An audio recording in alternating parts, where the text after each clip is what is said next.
ओ हल्दी घाटी में समरी लड़ो। बना अब आए हैं हम हल्दी घाटी म्यूजियम। हल्दी लो आपको घाटी दिखाते में हैं। समरी लड़ो। वो चेतकीरो यसी बार कठे। ये हल्दी घाटी म्यूजियम है। मायड़ थारो वो पूत कठे। एक लिंग दी महाराणा बात कठे। प्रताप। वो महाराणा प्रताप कठे।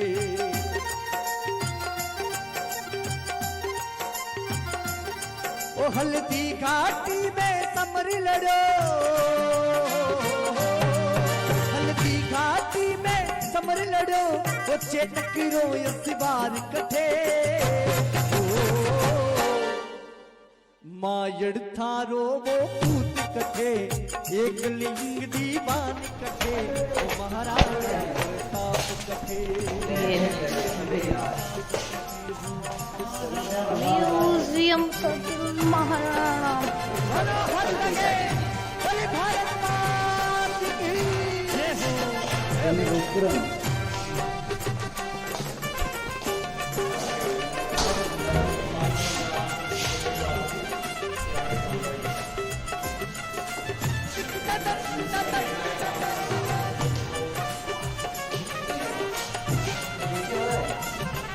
अपने देश की स्वतंत्रता स्वाभिमान की नीति बना और अकबर के साम्राज्य। फरवरी 1572 को महाराणा उदय सिंह जी का देहांत हुआ। प्रताप की ज्येष्ठता और योग्यता को ध्यान में रखते हुए सरदारों ने उनको राजगद्दी पर आसीन किया। होली के दिन उनका गोविंदा में राज तिलक हुआ।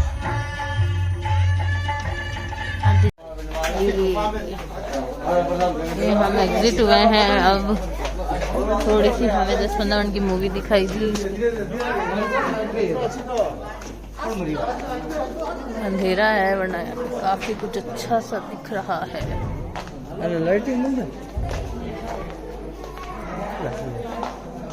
कर लो साइड में।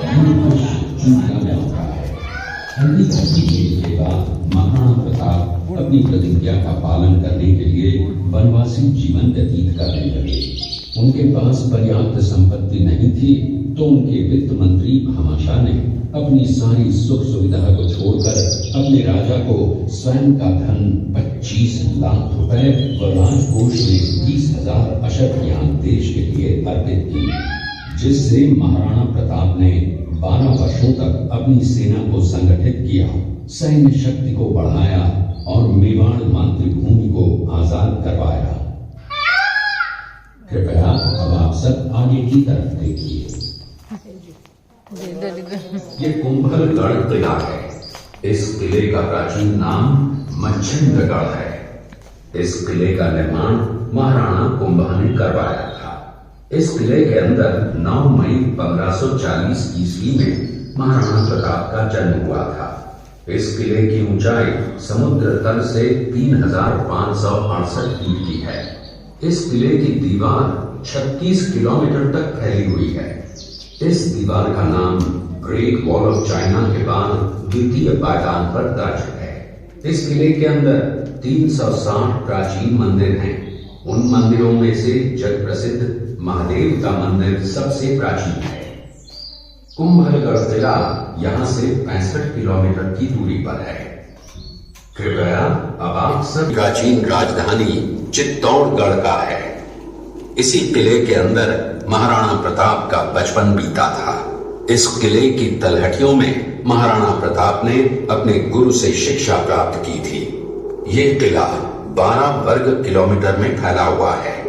इस किले पर जब भी विदेशी आक्रांताओं ने आक्रमण किया और उस आक्रमण में कोई भी राजा व सैनिक वीर गति को प्राप्त कर लेते तो उनकी पत्नियां वीरांगनाएं अपने सतीत्व की रक्षा करने के लिए जलती हुई अग्नि में कूद प्राणों को त्याग देती थी, जिसे हम जौहर कहते हैं। चित्तौड़गढ़ में 3 मुख्य बड़े जौहर हुए थे। प्रथम जौहर 1303 ईस्वी में रानी पद्मिनी ने 16,000 स्त्रियों वीरांग ये शेरपुर गांव का दृश्य है। अब्दुल रहीम खान खाना अजमेर का सूबेदार था। जब वो शेरपुर पहुंचा तब इसका पता कुंवर अमर सिंह को चला, जो महाराणा प्रताप के पुत्र थे। अमर सिंह ने शेरपुर छावनी पर अचानक आक्रमण कर दिया। उस आक्रमण में मुगल सेना में भगदड़ मच गई। मुगल सेना को अपनी छावनियों को छोड़कर भागना पड़ा। छावनियों के अंदर से लूटा हुआ माल व अब्दुल रहीम खान खाना, जिसकी बेगम आनी खान को बंदी बनाकर महाराणा प्रताप के सामने पेश किया गया। तब अमर सिंह पर महाराणा प्रताप क्रोधित हुए और कहा, जहां से इस नारी को बंदी बनाकर लाए हो, इसे पुनः ससम्मान लौटा कर आओ। महाराणा प्रताप ने कहा, हमें नारी से कोई दुश्मनी नहीं है, हमें तो देश विद्रोहियों से दुश्मनी है, जिन्होंने चारों तरफ आतंक फैलाया है। महाराणा प्रताप के आदेश का पालन करते हुए कुंवर अमर सिंह ने उस मुगल नारी को ससम्मान छावनी तक पहुंचाया। इस प्रकार महाराणा प्रताप ने अपने क्षत्रिय राजपूत धर्म का पालन किया और पराई स्त्रियों को मां, बेटी और बहन का दर्जा दिया। ये है महाराणा प्रताप का चरित्र और नैतिक उदारता का परिचय। सभी अतिथि आगे की तरफ चित्तौड़गढ़ का दृश्य देखा। उसी किले के अंदर की ये घटना है। मेवाड़ की एक ऐसी मां थी जिसने अपने पुत्र का बलिदान देकर राजवंश की रक्षा की थी। उस मां का नाम पन्नाधाय था। पन्नाधाय जाति से गुर्जर थी। वो इस राजकुमार की धाई मां थी। दूसरी तरफ हाथ में तलवार लिए खड़ा ये बनवीर सिंह एक दासी पुत्र है। ये कुंवर उदय सिंह की हत्या करके मेवाड़ की राजगद्दी प्राप्त करना चाहता था। एक रात्रि बनवीर सिंह को मौका मिला। वो राजकुमार उदय सिंह के बड़े भाई विक्रमादित्य सिंह की हत्या करके राजमहल की तरफ आगे बढ़ा। इसकी सूचना पन्नाधाय को लग गई। कुछ समय तक पन्नाधाय चिंतित हुई। तभी पन्नाधाय ने अपने पुत्र चंदन को राजसी कपड़े पहनाकर पलंग पर सुला दिया और उदय सिंह को एक टोकरी के अंदर छिपाकर पत्तों से ढक के महल के बाहर निकालकर गुप्त रास्ते से कुंभलगढ़ भेज दिया। बनवीर सिंह जब तलवार लेकर राजकक्ष में आया तो उसने पन्नाधाय से कड़क आवाज में उदय सिंह के लिए पूछा, तो पन्नाधाय ने चंदन की तरफ इशारा किया। बनवीर ने चंदन को उदय सिंह समझकर चंदन की हत्या कर दी और ये समझने लगा कि मैंने राजकुमार उदय सिंह को मार दिया। वही राजकुमार बड़े होकर राजा बने और अपने नाम का उदयपुर नगर बसाया, जो यहाँ से 40 किलोमीटर दूर है। और उन्हीं के पुत्र महाराणा प्रताप हुए, जिन्होंने हल्दी घाटी का युद्ध लड़ा और आज हम लोग उनका इतिहास यहाँ पर देख रहे हैं। आगे आ जाओ, आगे आ जाओ, आगे सुन। तो जीप काट रहे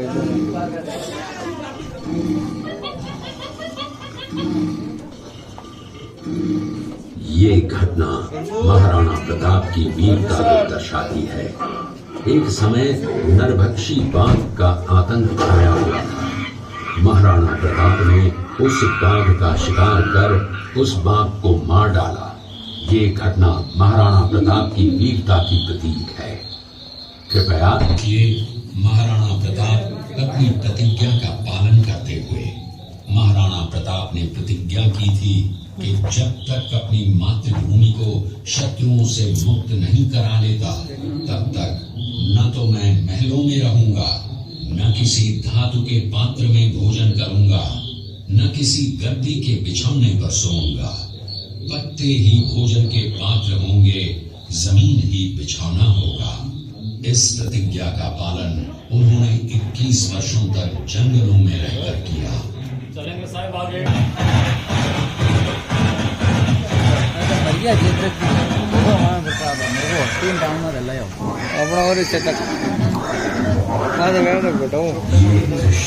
महाराणा प्रताप और सुविख्यात स्वामी भक्त घोड़े चिंतक के अंतिम मिलन का है। हल्दी घाटी युद्ध के बाद चिंतक घोड़े ने 22 फीट के एक बरसाती नाले को पार किया। उसी समय का दृश्य है। पास में खड़े महाराणा प्रताप के छोटे भाई शक्ति सिंह हैं, जो पहले मुगल सेना में थे। बाद में वो महाराणा प्रताप की तरफ आए, माफी मांगी और अपना घोड़ा महाराणा प्रताप को दिया।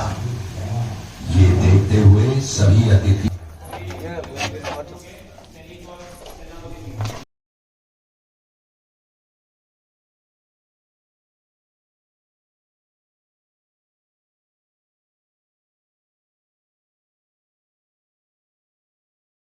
साल में एक ही बार फूल आते हैं, चैत्र महीने।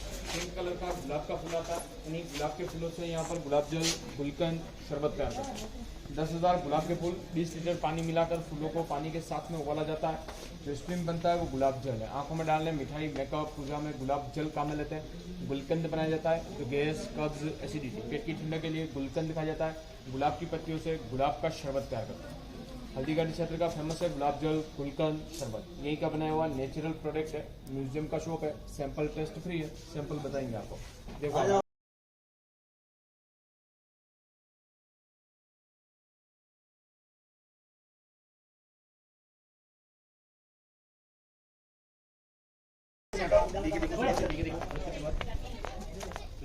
देवरा, अब इनका तो मुझे भी नहीं पता।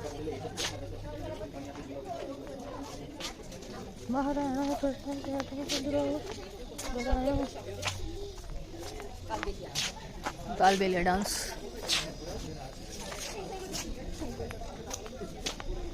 गाड़िया लोहार, गाड़िया लोहार।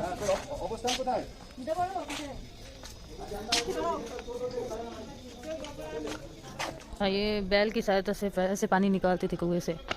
ओहो, राजस्थानी गवरी कलाकार।